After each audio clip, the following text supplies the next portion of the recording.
Selamat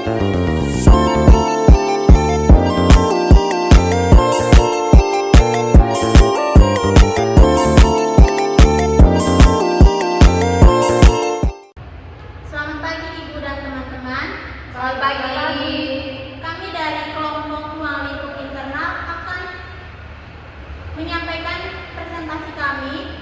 Sebelum itu kami akan memperkenalkan diri kami masing-masing. Perkenalkan, nama saya Katarina Relin sebagai moderator dan teman saya Francisca Iman Putri. saya Dersiana Yunita. Saya Marcelina Marianisa Putri Jangkur. Saya Florentina Jangkur.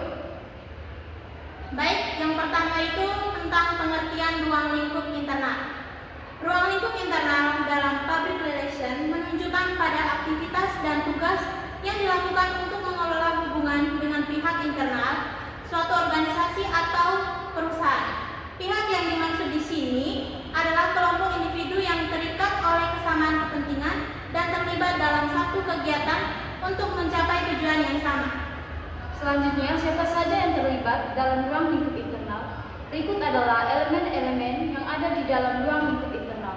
Yang pertama, karyawan atau employer relation, hubungan dengan para pekerja termasuk komunikasi, pelatihan, dan pengembangan karir. Yang kedua, pemegang saham atau stockholder, hubungan dengan para pemegang saham termasuk informasi keuangan, kebijakan perusahaan, dan keputusan strategis. Yang ketiga adalah buruh, hubungan dengan para buruh termasuk hak-hak pekerja, keselamatan kerja, dan kondisi kerja. Yang keempat, manajer, hubungan dengan manajer termasuk komunikasi strategis dan koordinasi tugas. Yang kelima, hubungan sesama manusia, mengelola hubungan antar manusia di dalam organisasi, termasuk budaya perusahaan, kepercayaan, dan keharmonisan di tempat kerja. Berikutnya peran ruang lingkup internal public relation. Yang pertama, komunikasi internal yang efektif membantu dalam pengelolaan informasi dan komunikasi internal yang efektif untuk meningkatkan kinerja perusahaan. Hal ini termasuk menyebarkan informasi kebijakan, strategi, dan keputusan perusahaan kepada semua pihak yang terkait. Yang kedua, mengelola perusahaan dan krisis, mengadakan pelatihan dan sosialisasi kebijakan baru untuk memaksimalkan kinerja perusahaan dan mencegah krisis. Dengan demikian, perusahaan dapat lebih siap menghadapi perusahaan dan krisis yang mungkin terjadi. Yang ketiga, meningkatkan citra eksternal.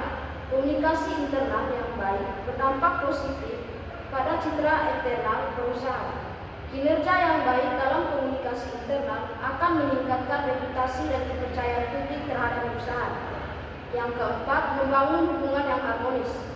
Membantu menjalani hubungan yang baik dan harmonis antara manajemen dan perusahaan dan karyawannya.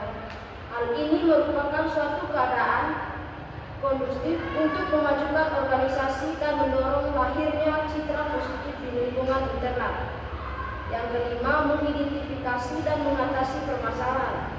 Berperan sebagai fasilitator komunikasi dan pemecah masalah. Dengan demikian, perusahaan dapat lebih cepat mengidentifikasi dan mengatasi permasalahan yang muncul, baik internal maupun eksternal. Berikutnya manfaat ruang lingkup internal public relation. Yang pertama, meningkatkan kinerja perusahaan. Dengan komunikasi internal yang efektif, perusahaan dapat meningkatkan kinerja secara keseluruhan. Hal ini karena semua pihak yang terkait telah memahami dan mendukung kebijakan dan strategi perusahaan. 2. Mengurangi konflik. Dengan mengelola perusahaan dan krisis, perusahaan dapat mengurangi konflik internal yang mungkin terjadi. Hal ini karena semua pihak telah siap menghadapi perubahan dan telah dilatih untuk menghadapi krisis. Yang ketiga, meningkatkan kepercayaan publik.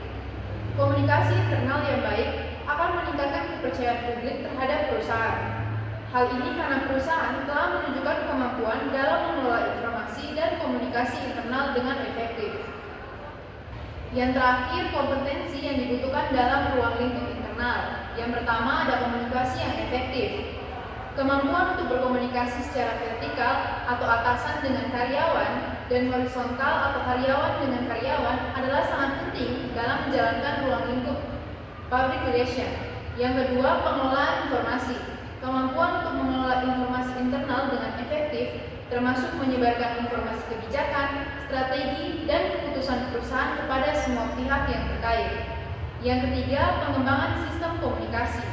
Kemampuan untuk merencanakan, mengendalikan, dan mengembangkan sistem komunikasi internal perusahaan.